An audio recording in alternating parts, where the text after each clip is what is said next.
네, 실물 경제 내수 시장이 상당히 좀 좋지 않은 가운데 계속해서 해외와의 협력 이슈 이야기들이 나오고 있고 관련주들이 들썩이고 있습니다. 오늘도 이와 관련해서 특징주에 좀 얘기를 나눠볼 텐데 먼저 함께 하실 두 분 말씀 나누죠. 앞에서 황대현 매니저님 먼저 만나보셨고요. 지금 제 오른쪽에 리어드홀딩스 김성훈 이사도 나와 계십니다. 두 분 인사 나누시죠. 안녕하십니까? 네, 안녕하세요. 네.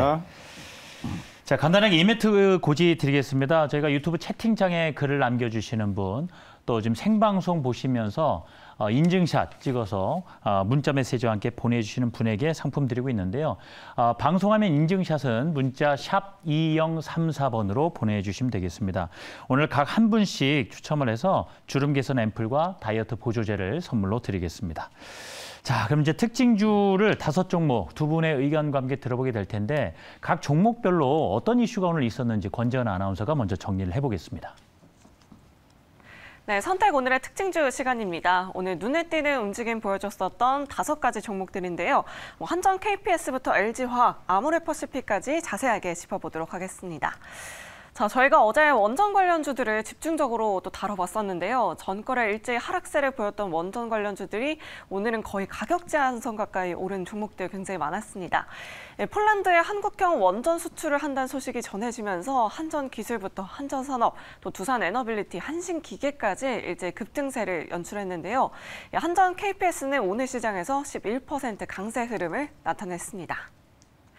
자, 두 번째 특징주는 바로 LG화학입니다. 이 기관과 외국인의 쌍끌이 매수세로 오늘 무려 11%대 상승세를 보였는데요. 시가총액 6위 종목임에도 불구하고 VI가 발동됐고요. 내일 하루 동안에는 투자 주의 종목으로 지정됩니다. LG화학은 증권사 컨센서스를 5.8%나 웃돌면서 어닝 서프라이즈를 냈습니다. 첨단 소재 부문이 실적을 견인한 건데요. 3분기 영업이익은 1조 원에 육박했고요. 또 매출은 14조 원을 돌파하면서 역대 최대를 기록했습니다. 자, 다음으로 세 번째 특징주는 내일 실적 발표를 앞두고 있는 SKI테크놀로지입니다.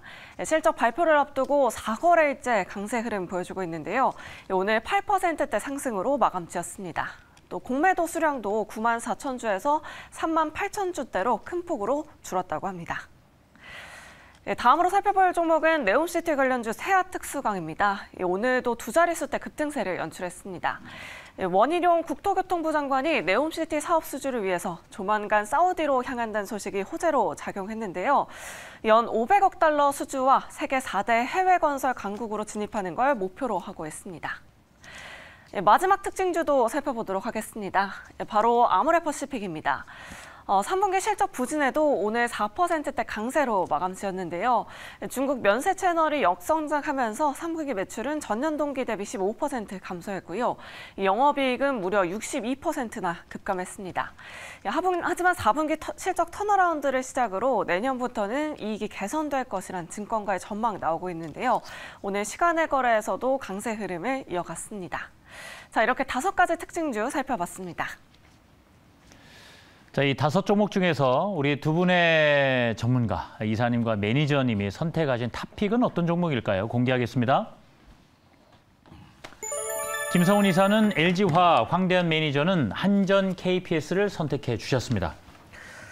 네, 그럼 김성훈 이사님의 탑픽 종목부터 먼저 살펴보도록 하겠습니다.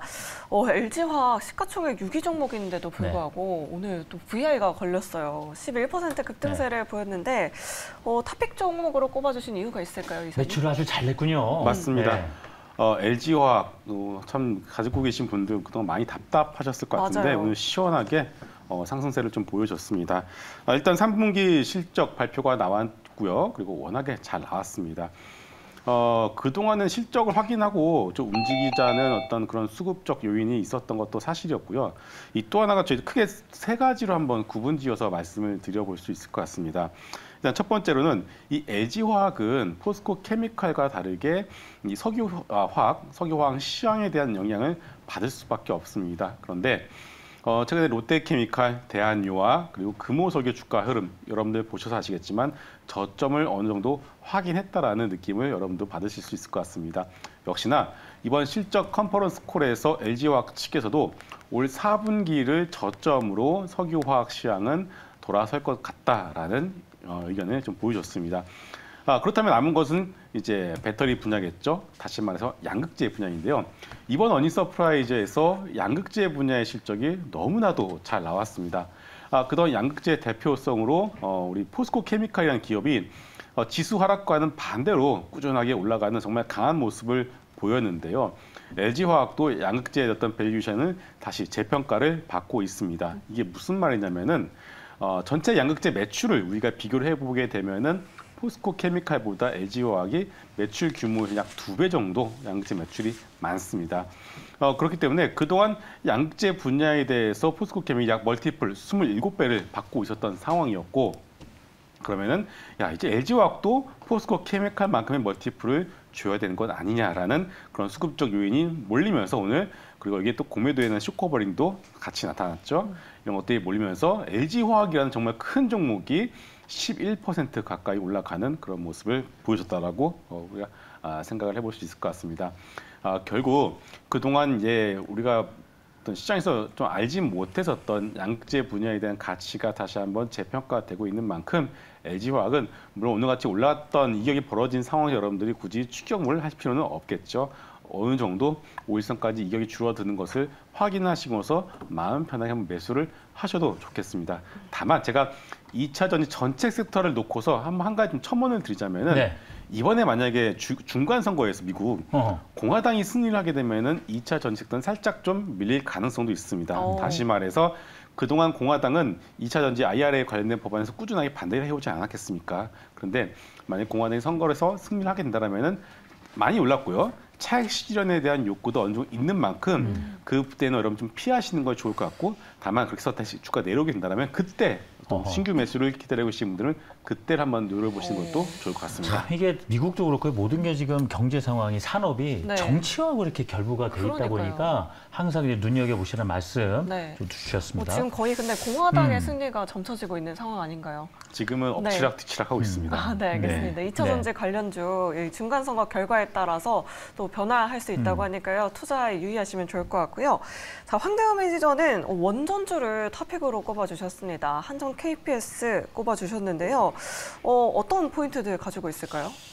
일단 그 정부 정책에서 그 원전에 대한 그 집중 그 어떤 육성 부분에 대한 그 흐름은 굉장히 긍정적이라고 보는데, 네. 특히 이제 최근에 그 폴란드와 그 양해각서를 맺었는데, 양해각서 하면 우리가 아픈 추억이 있습니다. MOU를 맺고 나서 저번에 웨스팅하우스 가로채 갔습니다. 네. 그래서 상당히 이제 이런 그 원전 관련주들의 주가가 낙폭이 좀 있었던 부분인데, 요번에는 이제 민간 쪽으로 넘어간 부분이거든요. 그래서 이쪽에 이제 그 국유재산부랑 가서 MOU 를 맺었다는 부분인데, 거기서 이제 그 부총리가 좀 얘기한 것 중에 100% 맞냐 하니까 MOU에 이제 본계약을 맺을 거다. 이런 그 얘기를 좀 했던 부분입니다. 물론 이제 아직까지 우리가 이제 본계약 부분을 좀 봐야 되겠지만, 정부로서는 그 한수원과 더불어서 계속적인 어떤 집중화를 좀 하고 있다고 봅니다. 폴란드가 요새 뭐 이런 얘기는 있습니다. 국방비 대비 너무 많이 이제 투자하는 거 아니야, 이런 얘기는 있지만은 어쨌든 이런 그 매출 그 프로젝트 부분이 이제 계속 증가가 되고 있다는 부분은 굉장히 좋은데, 제가 이제 한전 KPS를 잡은 부분 중에 하나는 일단 한국전력에서 이제 동사에서 전액 출자를 했습니다. 그래서 이제 그 발전 설비 그 정비 전문 회사입니다. 그래서 이쪽에서 이제 원자력 부분이나 화력 발전소 이쪽에 다 안 들어가는 데가 없습니다. 전체적으로. 그래서 관련된 기술이 계속적으로 들어가는데, 동기업 같은 경우는 이제 국내외 쪽에 이제 신규 부분 정부 정책과 맞물리면서 이런 그 원전에 대한 그 기대가 높아지고 있고요. 그 중장기적으로 이제 이런 그 발전 프로젝트라든가 한수원과 같이 그 프로젝트에 이제 그 들어갈 수 있는 이런 부분이 나타나고 있다고 합니다. 그래서 최근 그 흐름을 볼 때, 물론 이제 우리가 폴란드만 보고 있지만 요번에 사우디 왕자가 온다 그랬잖아요. 네. 그래서 이런 부분에서 네옴시티도 이런 큰 건물을 2개를 져야 돼요. 그러면 그 건물에 뭐가 들어가야 되냐면 당연히 이제 전력이 들어가야 되거든요. 그러면 이제 그걸 그 큰 건물을 갖다가 원자력이든 이런 쪽에서 이제 전체적으로 아마 또 예의가 오갈 수 있다고 봅니다. 그래서 이제 전 세계적으로 대체 에너지라는 부분은 저는 계속 부각이 된다고 봅니다. 특히 이제 유럽도 마찬가지고요. 그래서 이런 부분에서 이제 한전 KPS도 어느 정도 최근 환경이 조성됐다 이렇게 보고요. 제가 이제 타픽으로 본 것 중에 하나는 최근 이제 약간 그 이중 바닥의 그 흐름을 보여주고 있습니다. 차트 흐름을 좀 보시게 된다면은 오늘 굉장히 편차가 컸습니다. 요새 종목들 보면 엄청나게 그 편차가 좀 큰 이런 모습을 보이고 있는데 제가 이제 이 부분에서는 이제 거래가 많이 터졌기 때문에 아마 약간의 그 롤링은 줄 겁니다. 제가 볼 때 롤링은 주지만은 중요한 부분은 과거 이제 이런 한전 케이플스라든가 원전 관련주들이 주가가 특히 이제 그 웨스팅하우스 부분이 악재가 나오면 주가가 빠지기 시작했거든요. 근데 이제 다시 이런 부분에서 보완적인 어떤 MOU가 맺고 본계약이 된다면 어느 정도 주가의 그 반등에 대한 기대가 있다 봅니다. 물론 이제 내일 같은 건 너무 변동성이 높기 때문에 쫓아갈 필요는 없다고는 보지만은 추세 흐름을 볼 때 저점을 찍고 여기서 다시 한번 원전의 어떤 본계약이라든가 이런 분이 가셔야 될 때 더 탄력을 받을 수 있겠지만은 현재 MOE에서 그 상승할 수 있는 환경은 조성이 됐다라고 이제 말씀을 좀 드리도록 하겠습니다. 알겠습니다. 그 지금 데니리 님도 한전 KPS 같은 경우는 원전에 있어서 설비라든가 정비 뭐 유지 관리가 주 목적인 회사이기 때문에 오히려 한전 기술보다 더 가치 있다고 봐지네요. 개인 의견도 주셨는데 어제도 이 폴란드 원전 관련해서 상당히 상반된 기사가 나오지 않았습니까? 맞아요. 근데 오늘도 역시 그랬습니다. 오늘도 이 관련주들이 상승을 하긴 했습니다만은 지금 폴란드의 그 원전이 들어갈 예정지 퐁투누프 지역이 언급이 되는데 지금 내륙이고 뭐 바닷가가 인접한 지역이 아니다 보니까 그 막대한 냉각수를 끌어올 구조적인 어떤 부지로서 적합치 않다. 뭐 이런 이야기가 나오고 그러니까 난관이 많다는 이야기가 되겠죠. 또 관련해 글쎄요 이제 사우디 쪽에서도 원전 이야기가 계속 나오는데 한국 기업이 또 참여하기 위해서는 어떤 미국과의 협력 관계 여러 가지 이해관계를 풀어야 될 부분이 있고 지금 폴란드 같은 경우에는 지금 말씀드렸듯이 이 김성훈 이사님도 이제 한번 여쭤보고 싶은 것이 뭔가 계속 잡음민 섞인 것들이 같이 동시에 나오다 보니까 단순히 이제 모멘텀에서 움직이는 건지 정말 뭐가 되긴 되는 건지 이 부분에 대해서는 고민이 될 수밖에 없어요. 네, 우리가 정확히 팩트를 좀 알고서 접근을 이제 해야 되는데요. 말씀하신 것처럼 자꾸 좀 이상하다라는 느낌을 받을 수밖에 없는 게 정치적 논리가 좀 더 강하게 개입이 되어서 그렇습니다. 상식적인 선에서 만약에 원전 사업자를 결정을 한다라면 당연히 유리한 조건에서는 우리나라가 될 수밖에 없는데 웨스팅하우스는 현재 주인이 사모펀드입니다. 2017년도에 브룩스 비즈니스 파트너스라는 사모펀드가 2017년에 웨스팅하우스 사들였고요. 그리고 지금 조지아주에서 원전 3, 4호기, 보글 원전 3, 4호기를 건설 중에 있는데 사업비를 어마어마하게 까먹고 있고 지금 적자 규모가 상당히 심한 상황입니다. 그러다 보니까 사모펀드 입장에서는 팔고 싶겠죠. 그런 상황에서 웨스팅하우스가 소송을 제기를 하고 그리고 결국은 아마 미국 정부를 통해서 어느 정도 로비를 한 것 같아요. 그래서 이것을 따갔지만 결국 웨스팅하우스는 다시 한번 조만간 매각이 될 수밖에 없다. 그런 것들을 봤을 때는 결국은 안정적인 한국 원전회 쪽에서는 어느 정도는 기회가 될 것 같습니다. 다만 이게 원전이 다 완성이 되는 시기가 2045년도예요. 엄청나게 멀지 않았겠습니까? 그렇기 때문에 지금은 일단은 모멘텀 플레이로 여러분 접근하시고 이것을 갖다가 추격 매수를 하시는 것도 좋겠지만 그것은 어느 정도 단기 매매 관점으로 접근하시는 것이 일단은 나아 보이겠습니다. 나 이렇게 급등, 이게 변동성이 큰 것 자체가 좀 단기 모멘텀 플레이로 좀 갈 수밖에 없는 또 이렇게 움직임 자체가 말을 해준다 이렇게 좀 판단해도 되겠습니까? 맞습니다. 네, 알겠습니다. 그래도 웨스팅하우스가 사모펀드라고 하면은 좀 지양해야 할 것 같다라고 이렇게 우띠님께서 지금 댓글도 남겨주셨거든요. 그게 그 사모펀드가 주인이기 때문에 오히려 그 반사 이익을 우리나라 업체가 받을 가능성이 높다는 뜻이겠죠. 그러니까요. 결국은 뭐 사우디 원전에 대한 부분도 지금 사업비 규모가 12조로 알고 있고요. 이것뿐만이 아니라 체코 원전도 있습니다. 결국 전 세계적으로 에너지 다변화 정책의 일환으로서 원전 사업은 꾸준하게 진행이 될 수밖에 없고 원전에서 뭐 중국도 있고 러시아 업체도 있지만 중국과 러시아 업체가 지금 끼어들 수 있는 상황이 아니에요. 프랑스도 있죠. 하지만 프랑스는 그동안 원전을 새롭게 지어본 경험이 없습니다. 그래서 결국 우리나라 업체들이 가진 강점은 분명히 존재하나 기술적으로 봤을 때는 어느 정도 이격이 있는 건 사실이니까 그것을 감안하면서 접근하시면 좋겠습니다. 발전의 기회는 있으나 좀 더 좀 지켜볼 필요는 있겠다. 알겠습니다. 이제 나머지 세 종목에 대한 두 분의 의견도 확인해 봐야 되잖아요. SKI 테크놀로지부터 먼저 확인해 보도록 하겠습니다. 과연? 노와 예스 두 분의 의견이 엇갈리셨어요. 엇갈렸습니다. 자, 그렇다면 황대현 매니저님께 한번 먼저 여쭤보도록 할게요. 매니저님은 예스라고 해주셨습니다. SKI 테크놀로지 최근에 정말 많이 빠지다가 최근에 조금 다시 올라오고 있는데 내일 또 실적 발표가 있잖아요. 바닥을 매장이. 잡아도 될까요? 예, 실적은 뭐 아시다시피 적자 부분이 확대가 예상이 되고 있습니다. 네. 그만큼 이제 이 분리막 쪽에 수익 구조가 양극재보다는 좋지 않았다 이렇게 봅니다. 그래서 주가가 이제 계속적으로 하락을 했고 아마 예상치보다 하회한다는 얘기는 계속적으로 좀 나오고 있습니다. 그래서 특히 전분기 대비 적자가 좀 확대될 수 있다는 이런 부분도 있는데 지금 이제 두 가지 측면입니다. 하나는 제가 볼 땐 실적이라는 부분에서 주가의 선반영 부분이라 볼 수 있겠고 두 번째는 이제 오늘 얘기가 나왔던 게 이제 숏포지션, 그러니까 그동안 이제 공매도가 상당히 많았던 부분이거든요. 그래서 이 공매도 부분에 최근에 들어와서 이제 숏포지션 부분들이 계속 늘어나고 있는데 그것은 이제 일시적이라고 봅니다. 제가 이제 보는 부분 중에 하나는 가연제 SK 테크놀로지가 여기서 실적이라는 부분을 갖고 가냐. 왜냐면 이제 실적 장세에 들어왔기 때문에 최근에 주가의 재편이 바로 실적에 의해서 계속적으로 움직인다 이렇게 좀 보는데 지금 현재 전체적으로 이 종목에 대한 그 평가 부분은 이렇습니다. 일단은 그동안에 많이 빠졌거든요. 근데 여기서 그래도 퍼나 PBR 이런 부분을 때 물론 이제 퍼는 굉장히 높습니다. 현재 봤을 때 이런 부분에서 이제 너무 과도하게 빠진 게 아니냐 하는 이제 중론도 이제 부각이 되고 있다는 겁니다. 특히 이제 제가 보는 관점에서 우리가 이제 차트적으로 접근할 거냐 아니면 실적만으로 접근할 거냐 이렇게 볼 때 그동안에 이제 주가가 상당히 많이 빠져왔습니다. 그래서 이런 부분을 볼 때 이제 우리가 실적을 볼 때는 아직까지는 좀 암울합니다. 차트 흐름을 좀 보신다면은.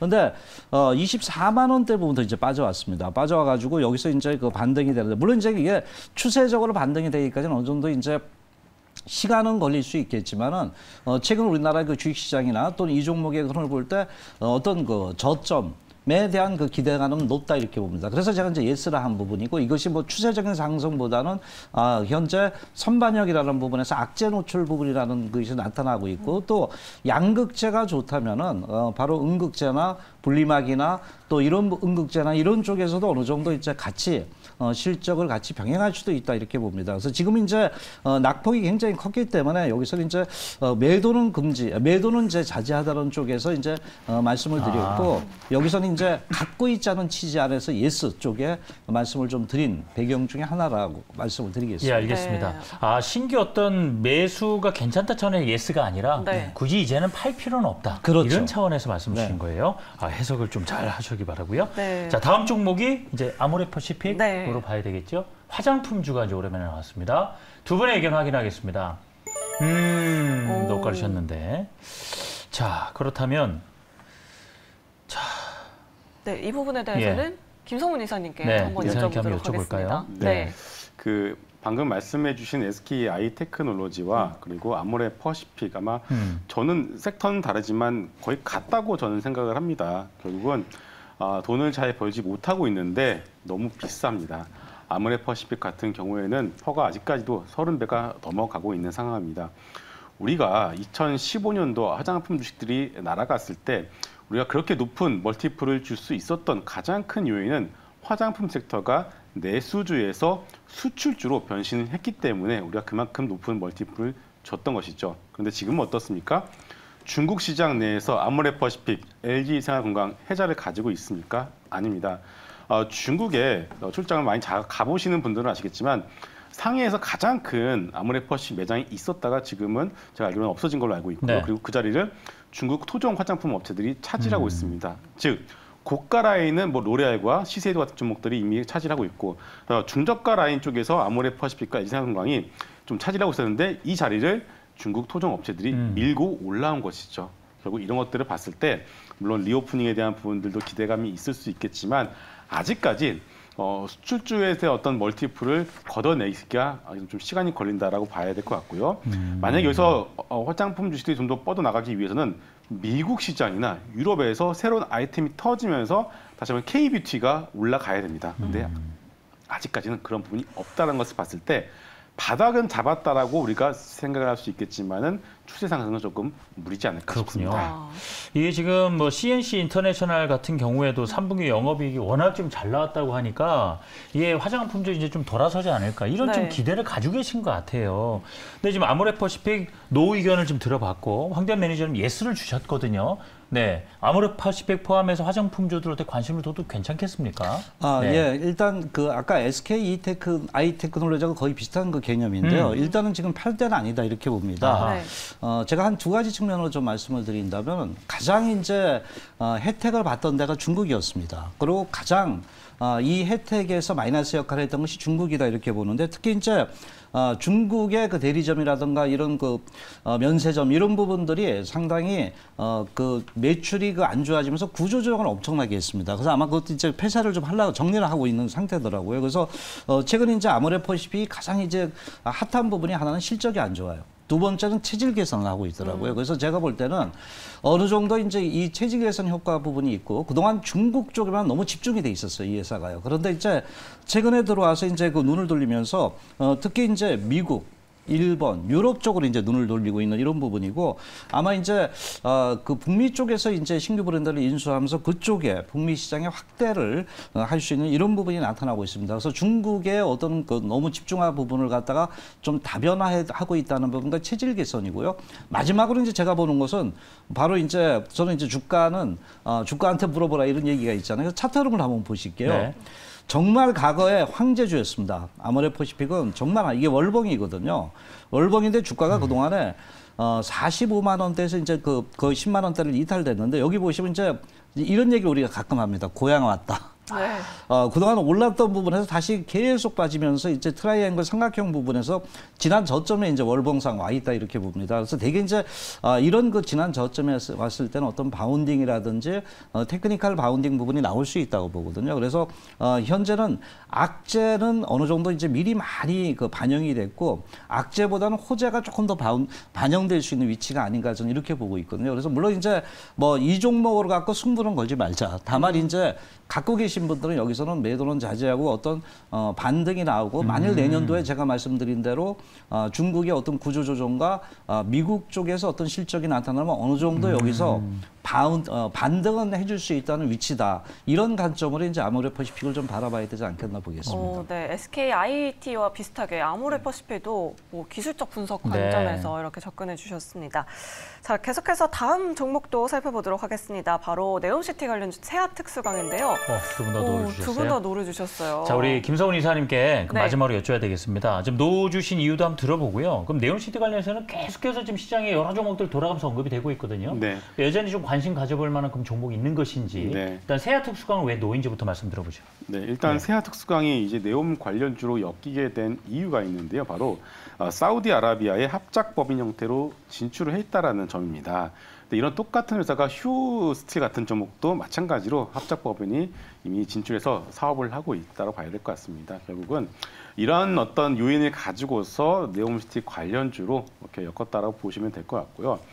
얼마 전부터 성신양해 대표적인 시멘트 종목 아니겠습니까? 네. 성신양해가 네옴 관련주 그러게 급등을 말입니다. 하더라고요. 맞아요. 좀 어이가 없었던 것 같습니다. 시멘트를 거기까지 수출한다. 좀 그렇죠. 결국은 이제 네옴에 대한 테마가 하나둘씩 확산이 되어 가고 있는 이 과정이라고 여러분들이 이해를 하시면 될 것 같고요. 물론 한미글로벌 같은 찐수혜주는 있습니다. 그리고 유신과 히림 같은 종목들은 네옴에서 직접적인 수주를 받는 것이 아니라 삼성물산이나 현대건설 같은 어떤 건설사를 통해서 하청을 받는 것이 유신과 히림 같은 종목이고 한미글로벌은 다이렉트로 네옴 투자청에서 계약을 하고 있는 상황이거든요.